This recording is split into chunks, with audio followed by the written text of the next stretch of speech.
Bismillahirrahmanirrahim. Assalamualaikum warahmatullahi wabarakatuh. Saudara, dengan saya Edi Mulyadi dari Forum News Network FNN Bang Edi Channel. Sore ini saya masih dengan si manusia merdeka, Muhammad Saididu. Sehat Bang ya? Alhamdulillah. Seharian kita tadi jalan ya? Seharian jalan dan rumah saya tadi di demo oleh rakyat yang saya bela. Ini Badung ya, manusia merdeka ini Badung. Bayangin, orang kirim bantuan ke rumahnya, dan yang di demo lagi demo juga di tempat lain, deklarasi rakyat Banten menolak PSN PIK 2. Nah, ya, gila nggak? Padahal yang ngirim itu ya kita paham lah siapa, cuma kan kita nggak boleh nyebut ya, salah-salah. Bang, tadi pagi tuh bagus acara siang tadi ya, alhamdulillah ya. Tokoh rasa rakyat Banten, masyarakat biasa juga ya. Mereka berkumpul, mereka makin menyadari bahwa kalau mereka diam, maka Banten bisa hilang. Bisa hilang ya. Jadi memang mengerikan. Kan ini bulannya kan dalam 6 bulan terakhir terus bunyi terus ya, dan bahkan belusuannya seru ya. Bahkan kalau lokasi-lokasi yang dianeksasi, boleh nggak istilahnya itu aneksasi? Dia dikooptasi. Kooptasi model biosop dan aneksasi. Oke, kita nggak ngomong itu kali ini. Saya tadi sepanjang perjalanan sama Bang Said itu saya sebetulnya curhat. Bang, kita ini kan diminta sejumlah teman, please jangan ganggu Prabowo dulu gitu kan ya. Iya. Nanti kita lihat karena Prabowo akan begini begono, tidak seperti Jokowi jadi antitesis bla bla bla. Cuma kan hari-hari paling nggak dari Senin ini kita kan perut saya mules Bang. Lihat orang-orang yang dipanggil ke Hambalang yang konon katanya para calon menteri Kertanegara. Kertanegara Hambalang juga kan. Oke. Pembekalannya kan. Itu ada makhluk-makhluk yang antah berantah aneh gitu ya. Nih, saya kasih pengantar lah ya. Ini sebetulnya sumbernya dia juga provokatornya ya. Pagi tadi Bang Said itu menulis di akun X-nya @said_didu. Mohon dibantu informasi saat kabinet 100 Menteri Bung Karno, kira-kira siapa Menteri Bung Karno yang setaranya tanda kutip yang setara dengan calon yang sudah dipanggil oleh Presiden terpilih Pak Prabowo, seperti Abu Janda, Agus Miftah, Raffi Ahmad, Giring, Veronica Tan, Taufik Hidayat, dan lain-lain. Ini diposting jam 9:10. Tadi saya kerjain kira-kira setengah jam lalu sudah 126.000 kali tayangan. Artinya postingan ini nakal dan mendapat respon. Respon di bawah juga seru-seru, tapi nggak salah bagian. Nah, sebelumnya saya mau tanya, ini kenapa posting begini, kenapa Badung banget sini saya? Kenapa?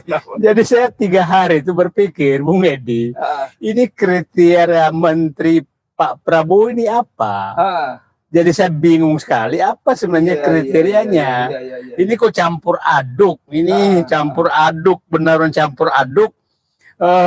Akhirnya kita coba lihat kabinet 100 Menteri Bung Karno seperti apa sih? Oke. Nah, supaya publik paham, kabinet Bung Karno itu kabinet Dwi Kora II sebenarnya, yang dianggap kabinet 100 menteri. Nah, itu terjadi di awal 1966 setelah Gestapo, setelah gerakan 30 September. Nah, yang menarik pada saat itu adalah karena Dwi Kora I itu terdiri dari berbagai menteri, latar belakang menterinya campur aduk, termasuk ideologinya ya. Ideologinya campur. Terus di Dwi Kora II orang-orang yang anti PK komunis itu dikeluarkan, disikat habis seperti Abdul Haris Nasution, Aruji, kemudian itu orang-orang yang anti komunis dikeluarkan. Nah, di Dwi Kora I menjadi 100 menteri, Nah, jadi saya terbayang, jangan dianggap benar, saya terbayang apakah kabinet Prabowo ini adalah kabinet Dwi Kora II. Ya, tapi bukan kabinet Prabowo, kabinet Jokowi. karena disusun masih saya saat pemerintahan Jokowi. Jadi, nah, jadi pertanyaan saya sekarang, sebenarnya kabinetnya Pak Prabowo sekarang ini yang belum diumumkan, tapi udah dipanggil semua, siapa tahu ini kabinet Dwi Koranya Jokowi. Gitu loh, ya, karena saya melihat kok kayak begini gitu loh. Nah, ini kan bisa menduga-duga. Nah, siapa tahu juga Prabowo sekarang menunjukkan, ini kan keberlanjutan dari Dwi Kora 1 ke Dwi Kora 2. Dan agak menarik adalah disusun setelah pulang dari Solo. Tanggal 13. Jadi sekarang saya mikir siapa tahu ini kabinet Dwi Kora 2. Yang kebetulan sama kabinet 100 menteri gitu. Ini namanya nakal juga. Saya sebenarnya nggak tapi begitu dia bilang saya kepikir juga karena kan ada 107 atau 108 orang yang dipanggil ya untuk posisi menteri, wamen dan kepala badan ya. Bagaimana ada mirip-mirip 100 ya. Waktu Dwi Kora 132 menteri dan para pembantunya ya. Dan ini Bang, ini netizen kita kan nakal-nakal banget ya. Prabowo kan bilang ini Zaken kabinet Zaken ya. Orang bilang dengan 16 menteri Jokowi masuk situ jadi kabinet second nih, bukan Zaken nih. Oke, itu satu hal ya. Jadi memang ini kalau ngomong birokrasi sama beliau jagoannya lah. Sebetulnya kita akan ngomong juga bagaimana pembengkakan anggaran yang sangat luar biasa dengan jumlah menteri yang banyak, pejabat yang banyak. Singgung dikit Bang, Abang tadi pagi bilang kalau satu kementerian itu ada 1 menteri, sekarang ada 1 wamen, ada berapa satu dan terusnya dan sebagainya. Nah, saya tambahkan dulu, kabinet 100 menteri itu supaya publik tahu tuh umurnya hanya 32 hari loh.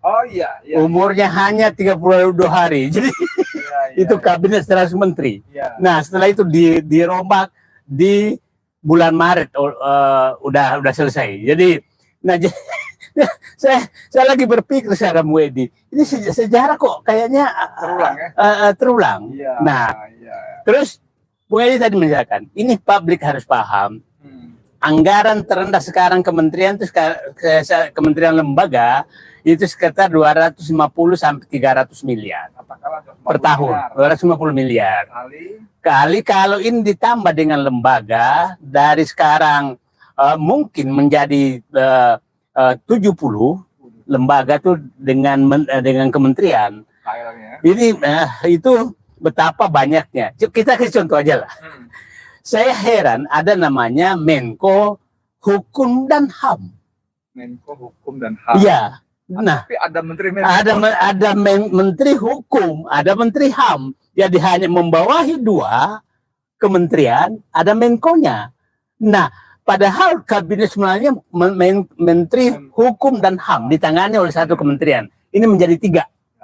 Menjadi 3. Nah, coba bayangkan ada Komnas HAM.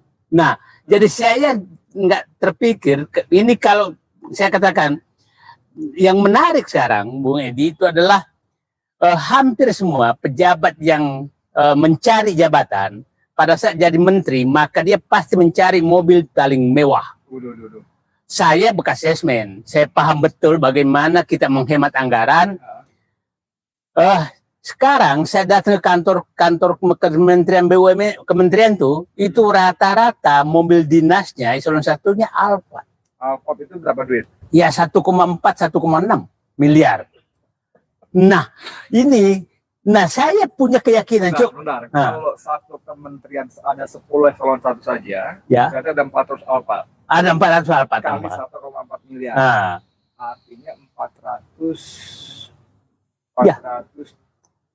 miliar. Betul, itu belanja mobil saja. Nah, pasti mereka juga akan minta sewa rumah, karena yang dapat rumah hanya menteri. Nah, wakil menteri pasti minta sewa rumah. Yang menariknya pejabat sekarang tuh sangat genit dengan ajudan. Jadi saya pikir nanti wakil menteri itu dapat mobil Alphard, dia minta mobil ajudan 3. Nah, karena mereka ini pencari kenikmatan. Mencari kenikmatan. Nah, saya nggak kebayang tambahan ini seperti apa. Jadi saya katakan tadi, 1 kementerian itu akan menambah kira-kira minimal 13 eselon 1 minimal. pejabat perinciannya, 5 pejabat birokrat, 5 staf ahli, 3 staf khusus. ya. Dan ini rata, mohon maaf, yang sering paling genit tanda kutip itu staf khusus. Gue pernah ngalamin juga kayak gitu dong. Enggak paling genit biasanya. Apalagi yang sudah ngantri jadi calon DPR nggak jadi. Ya, kan banyak tuh yang sebenarnya udah puluhan kali maju kan anggota DPR, terpaksa kalau dia nggak jadi staf khusus maka dia jadi komisaris BUMN. Nah itu kayak itu mereka. Nah itu bayangkan lama puasa pasti makannya banyak. Karena ada lagi yang di segede itu gini loh, teman-teman itu staf khususnya kelakuannya lebih dari menteri. Betul. Itu sayang bergaul sama para pejabat eselon 2 itu, walaupun sebagai staf khusus itu pada ngeluh, Pak Anu begini, Pak gitu. Genit banget kelakuannya, songong orang Betawi. Iya. Nggak, ini perlu kita sampaikan ke publik. Baik. Ya, lama puasa.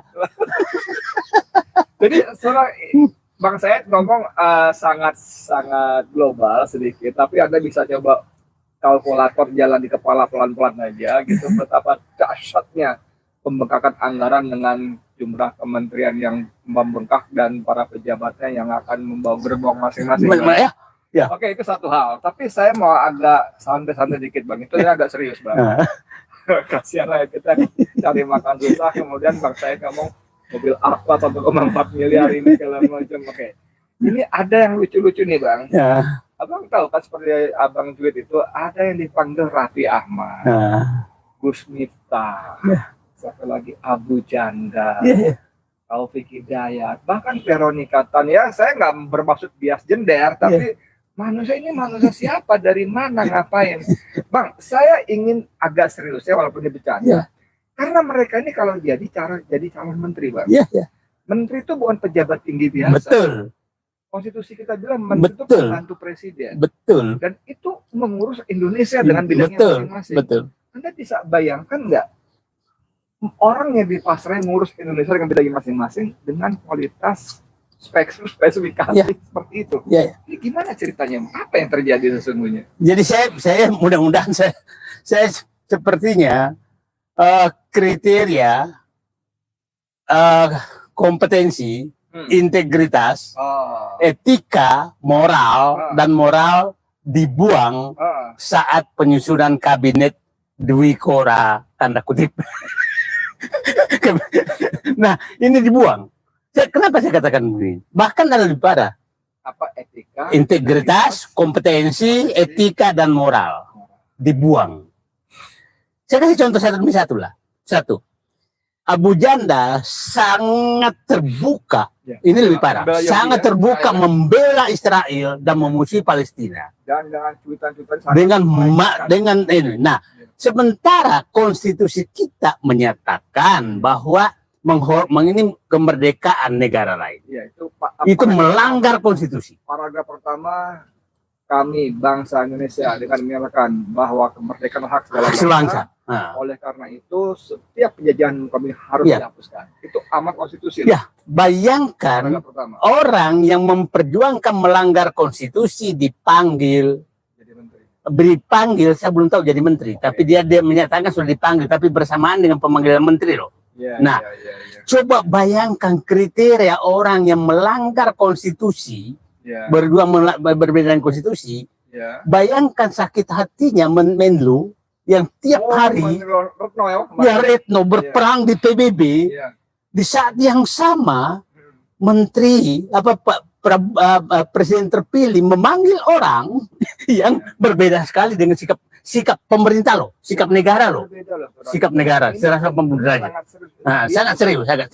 Membela Israel, mengecekkan yang menghina orang-orang yang pro Israel.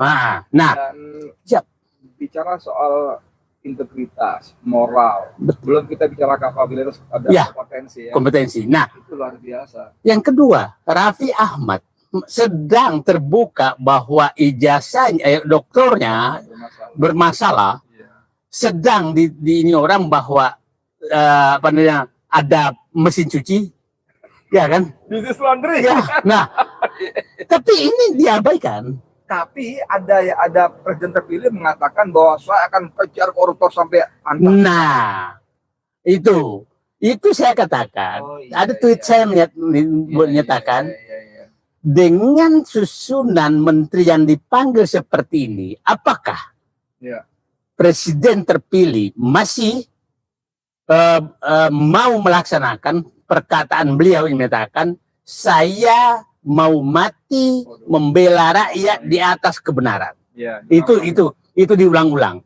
Yang kedua, saya akan mengejar saya akan mengejar koruptor sampai Antartika. ya. Yang ketiga, menyatakan kabinet saya pasti bebas dari koruptor. Allah. Sementara wakil menteri hukum dan HAM Si Edith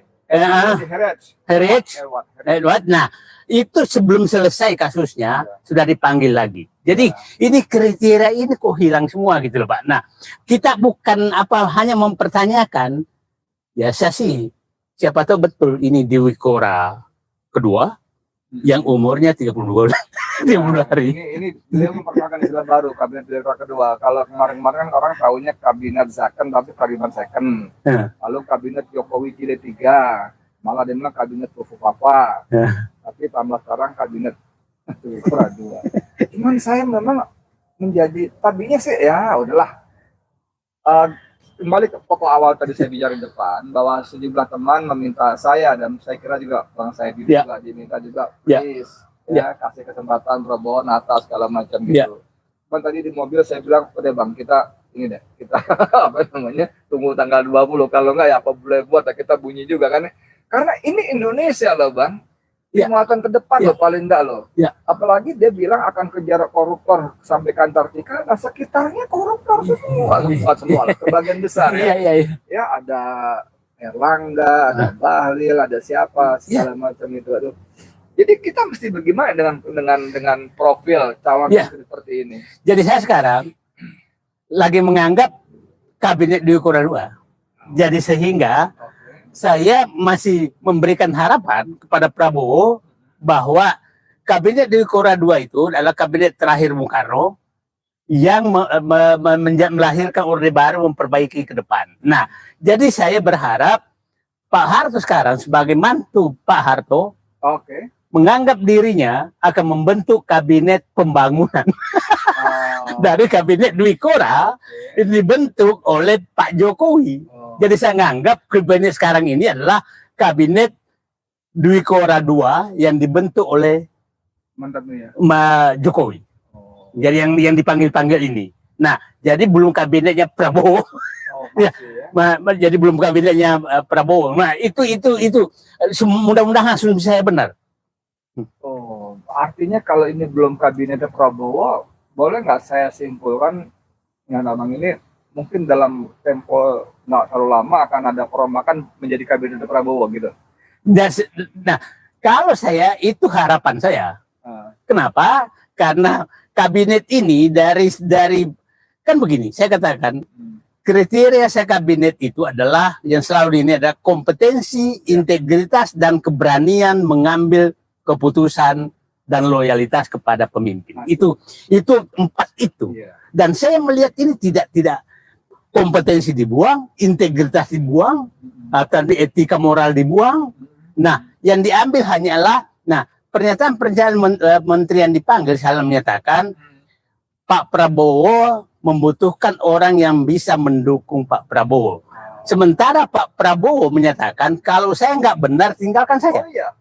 Jadi saya menganggap sekarang Pak Prabowo ini ya mungkin betul dibawa tekanan tanda kutip sehingga mengakomodir pembentukan kabinet yang mirip persis komposisi kabinet Dewi Kora 2 dengan jumlah yang sama 100. Saya speechless deh kayaknya mau nanya apa gitu. Cuma karena ya ini terlampau serius buat main ya. Walaupun kita bercanda-bercanda ya, tapi ini terlampau serius buat main-main ya.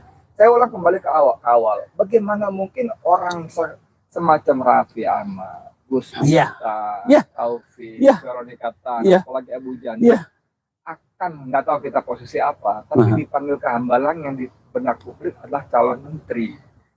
Orang-orang seperti ini ngurus negara gitu loh. Memimpin kementerian, ini beliau birokrat panjang ya. Panjang. Karirnya panjang dari bawah gitu. Mulai Pak Harto ya, sampai Gus Dur, sampai Jokowi. Itu pun dengan segala hormat cuma sampai eselon 1 mentok ya. Iya. Nggak pada posisi politik. Itu bagaimana dasarnya birokrasi dan besarnya kewenangan di kementerian. Iya. Lalu ada Abu Janda tiba-tiba jadi Menteri Anu gitu. Lalu tiba-tiba ada Raffi Ahmad jadi Wakil Menteri Anu. Bayang saya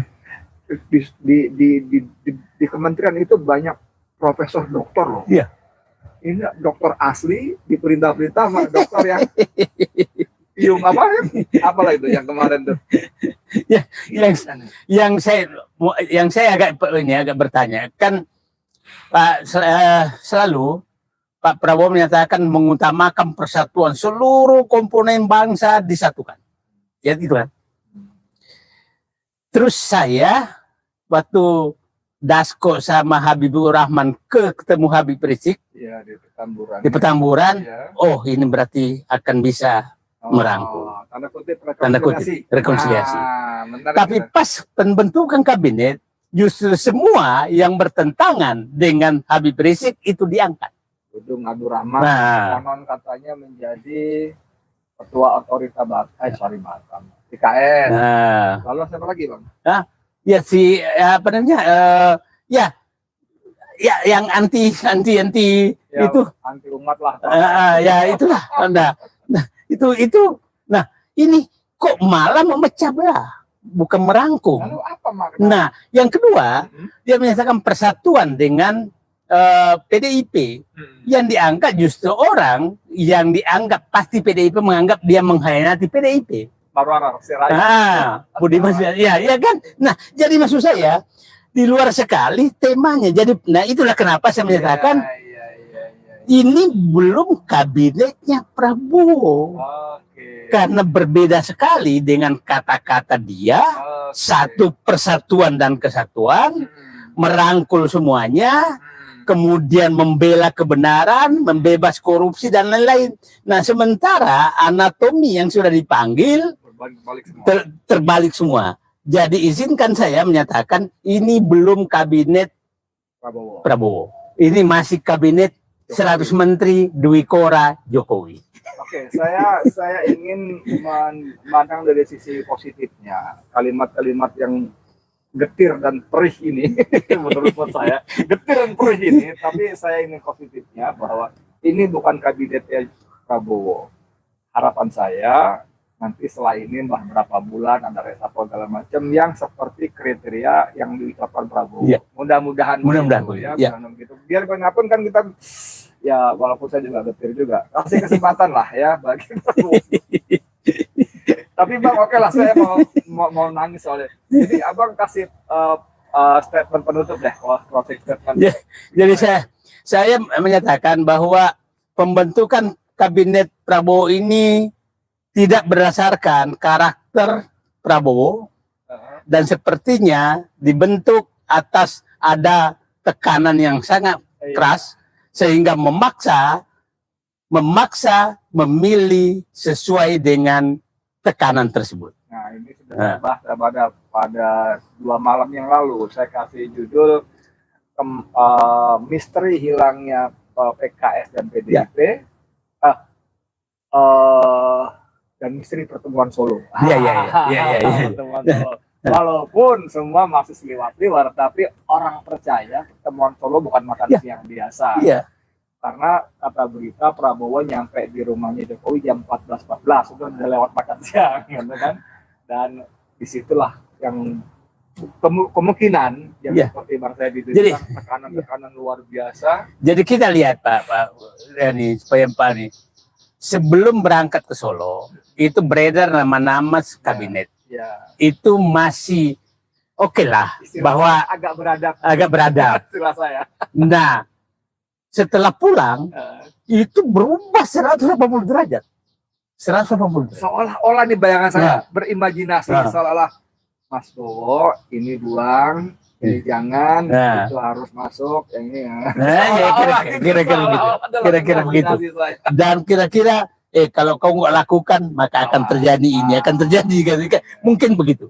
Iya, iya. Udah masing-masing punya penyakit. Nah, kalau orang punya penyakit jadi pejabat ada masalah.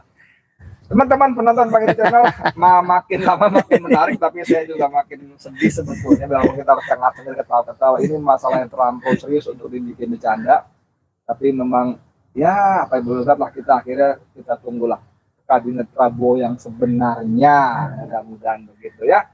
Seperti biasa, tolong teman-teman bantu sebarkan video ini pada teman-teman yang lain, pada grup-grup WA, akun-akun medsos, supaya lebih banyak orang menonton, mendengar, apalagi nih yang ngomong Muhammad Said itu ya, mantan birokrat kawakan yang punya rekam jejak, dan menurut saya punya otoritas lah untuk bicara-bicara seperti ini ya. Nah, itu saya orang jalanan nggak jelas gitu ya. Dan kita mau nampung pada Allah dosa-dosa kita. Allah bantu kita menyelamatkan Indonesia. Nasrul minallah wa fatul qarib wa basyiril mu'minin. Saya Edi Mulyadi untuk FNN untuk Indonesia lebih baik. Assalamualaikum warahmatullahi wabarakatuh. Waalaikumsalam warahmatullahi wabarakatuh.